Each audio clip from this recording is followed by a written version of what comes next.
చేసి బాగా కేసులు పెట్టి అట్రాసిటీ కేసు పెట్టాలని అది ఇదని మీ దృష్టి తీసుకొచ్చి మీరు ఫోన్ చేయించాలనుకున్నాం కానీ రాకుండా మీ దృష్టి రాకుండానే అక్కడే మేము సర్ది చేసుకొని అక్కడ మాట్లాడుకొని సెట్ చేసుకోవడం జరిగింది.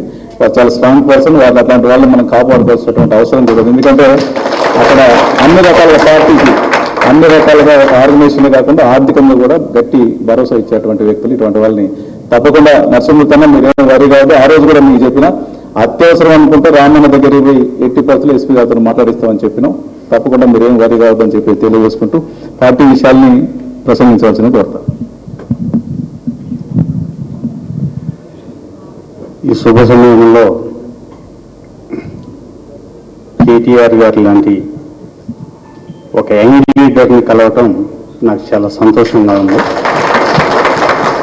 దాంతోపాటు మన వేదిక మీద వినయ్ భాస్కర్ గారు, తక్కినపల్లి రావు గారు, అట్లే కాంతారావు గారు, ఇంకా పెద్దలందరూ, మీ అందరూ చెప్పేది ఏంటంటే నాకంటే చిన్నవాళ్ళు కేటీఆర్ గారు, కానీ అన్నాన్ని పిలవాలి తప్పదు.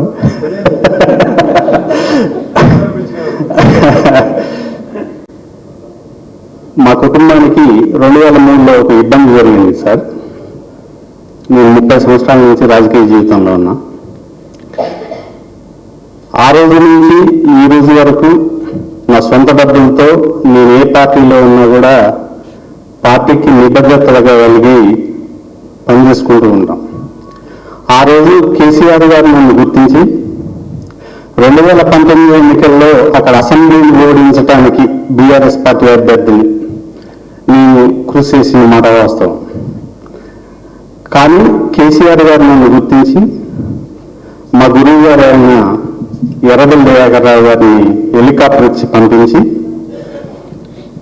పలానా వ్యక్తిని మనం పార్టీలో తీసుకుంటే పార్లమెంట్లో తప్పనిసరిగా గెలుస్తాం కనుక నువ్వు అర్జెంటుగా వెళ్ళి ఆయన పార్టీలో జాయిన్ చేసుకోమని చెప్పారు.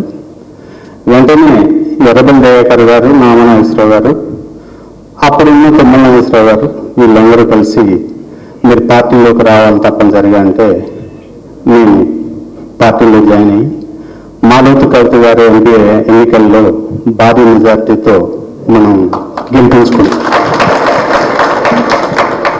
అయితే ఇంత సంతోషకరమైన విషయాన్ని మీకు చెప్పాలని, మిమ్మల్ని కలవాలని చాలాసార్లు ప్రయత్నం చేశాను. మనందరం పుట్టింది తెలుగుదేశం పార్టీలోనే. కానీ మా కుటుంబానికి జరిగిన నష్టాన్ని ఒక కేసీఆర్ గారే తీర్చగలిగారు. ఆ రోజు మా తెలుగుదేశం పార్టీ నాకు జరిగిన నష్టాన్ని, మా కుటుంబానికి జరిగిన నష్టాన్ని భర్తీ చేయలేకపోయింది. అందుకే ఈ రోజు వరకు నాకు పోయిన ఎన్నికల్లో కూడా భద్రాచలం అసెంబ్లీని గెలిపించడం కోసం 50 లక్షలు పెట్టి ఒక స్థలాన్ని కొని జిల్లాలో ఉండే విధంగా ఒక పార్టీ కార్యాలయాన్ని కట్టి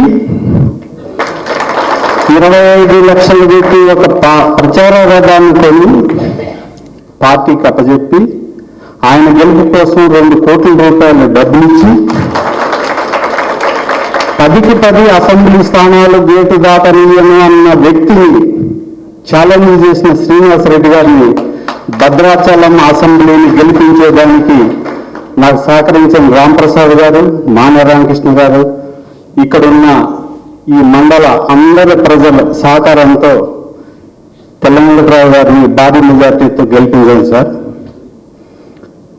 కానీ దురదృష్టం కొద్ది రోజులకే ఆయన పార్టీ వదిలి వెళ్ళిపోయారు.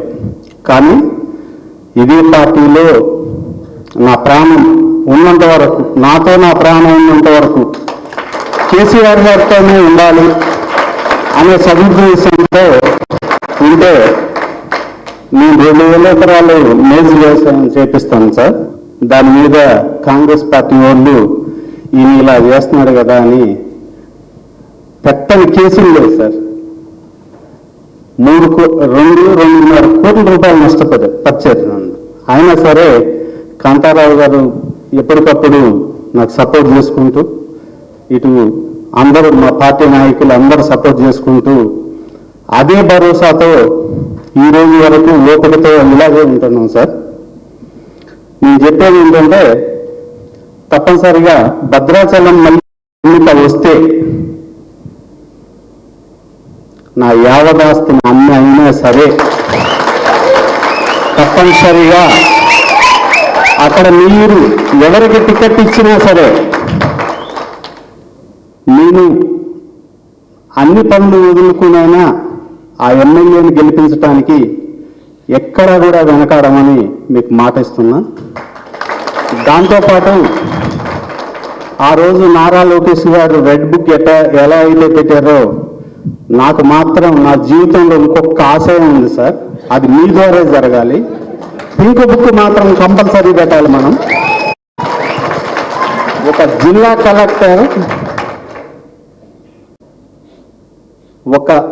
జిల్లా కలెక్టర్ ఒక పార్టీ కార్యకర్త కంటే అసహ్యంగా బిహేవ్ చేశాడు నా మీద.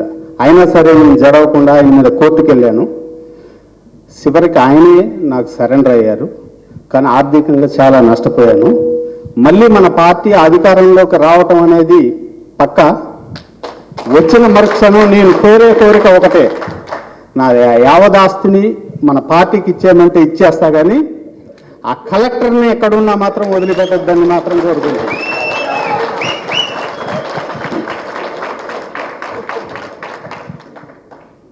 ఇదొక విషయంలో మాత్రం మీరు నాకు తప్పనిసరిగా హామీ ఇవ్వాలి. అలాగే ఇంత బాధతో చెప్తానంటే నన్ను ఎంత టార్చర్ చేశారో మీరు అర్థం చేసుకోండి. మన కేసీఆర్ గారు మీటింగ్ పెడితే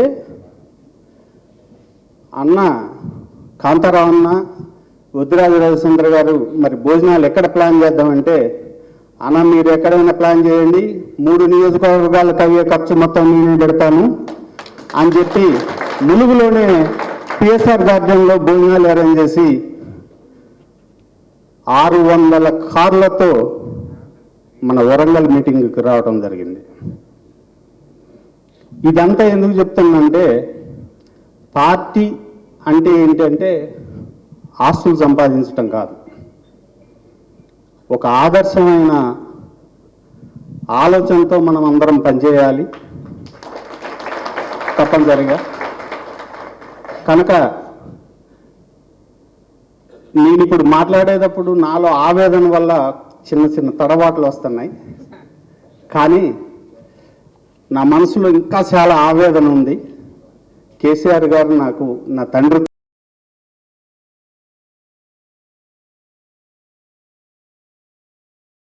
సంపాదన మొత్తం పార్టీకి దారాదత్తం చేయడానికి కూడా వెనకాడనని, కనుక నాలాంటి కార్యకర్తల్ని మీరు కడుపులో పెట్టుకుని చూడాలని మిమ్మల్ని కోరుతున్నాను సార్.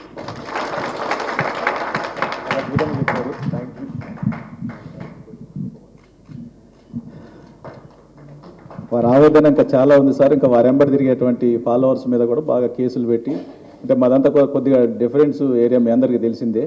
ఎందుకంటే మాకు లోపల దెబ్బలు ఉంటాయి, బయట దెబ్బలు ఉంటాయి. ఇక లోపటోడు బయటోడు అంటాడు, రాత్రి వాడిదంటాడు, పగులు వీడిదంటాడు. 2 రకాల దెబ్బలు ఉంటాయి. 2 వైపులు దెబ్బలు తినాలి. కాబట్టి వారి ఆవేదన